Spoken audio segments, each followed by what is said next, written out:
How are you doing, Amit? I'm doing great. How are you doing? Great. Um, so, how would you say that sports fit into a business and at Rakuten, just how to reach consumers? Yeah, I think there's lots of synergies between what we're trying to do as a business and what sports teams are trying to do as a business as well. And so, I think we lean into that.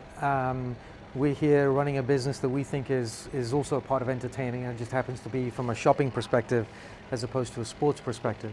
And so, how do we create synergies that are aligned around that? I think ultimately, in the end of the day, it makes it very beneficial to us to use sort of sports as one of our go-to-market, marketing channels. And in your opening keynote conversation here, you mentioned that Rakuten's cashback program, the philosophy was initially to uh, pay the right people, and that transition to getting every member paid. What went into that strategy to make that difference? Yeah, so I would call that sort of, an example really more of my management style as opposed to necessarily a specific tactic. I mean, we're here, our goal is obviously to pay every single member that earns cash back. That example I was referencing was more about how as a leader can I still stay in tune with the organization, connect with different levels within the organization, and use what they teach me in those conversations to then set an agenda with the organization that feels inspiring, that feels motivating, that we can all rally behind. At Rakuten, you guys strive to make shopping entertaining. Web3 and the metaverse are two buzzwords we hear a lot, and retail will play a big role in that. How does Rakuten fit into the upcoming Web3? Yeah, so Web3 and entertaining, I think, I have a relationship right now, depending on how you want to look at it. It could be good, it could be bad. But, certainly at the end of the day, when we talk about entertaining, we're here to deliver a service and value back to the consumer.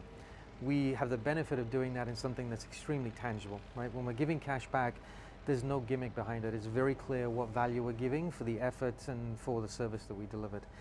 And so we're taking a very see-as-you-go, very steady approach to Web3. I think, knowing that one of our barriers to entry is trust in the program, trust in the fact that you can save money very easily using our product. For us to then start to go into Web3 early, I think might erode against some of that trust. So until there is a level of trust and understanding and clear value that comes from Web3 and whatever aspect of Web3 that we're going to use, I think we're going to sort of take a wait and see approach. I'm a strong believer that at some way this will settle itself out, Web3 will settle out and ultimately come up with something that people find very valuable. Do I think it's going to ultimately change our business completely? Not yet. I don't see that quite happening.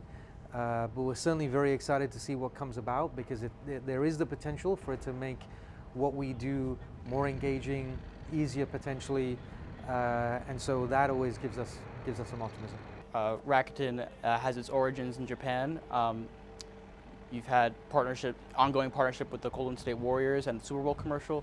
What have you guys learned about the U.S. consumer behavior and versus your origins in Japan and how consumers are there? Sure.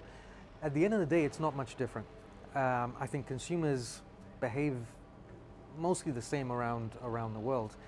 I think the advantage we have in Japan is that through the roots going back 20 plus odd years ago, the business that we've built and all the businesses that we've added to it have really helped us engage every type of consumer in Japan, regardless of what their interests are, whether it's to buy something online, whether it's to travel, whether it's to get financial services. We have a solution and a product for them. So that enables us to effectively be a solution for the entire country. And Rakuten now is obviously a household name. We have this currency called Rakuten Points, which people sort of in some ways value the same as the Japanese yen. So that gives us a different dynamic and a different sort of starting point there when we look to launch a new business. Come here and we don't have a similar structure, similar setup. And so here we've really got to focus on how do we get to the audience that is going to find appeal in what we've got, and do that in a way that serves the purpose of the entire funnel. So when you talk about the Warriors, that's helping us solve the top of the funnel problem, right? Brand awareness, trust, credibility, that's what the Warriors is doing for us. And then how do we take that and then use other channels along with it to sort of get people through the funnel, getting them become members, and then the product at the end of the day has to do the last bit. Once I've been motivated and convinced to come use your product, does your product actually deliver on all of the stuff that you sold me? So that's sort of the journey that we go through. But from a consumer standpoint, pretty much the same. Thank you so much for your time. Learned a lot today. Thanks again. Good to be here.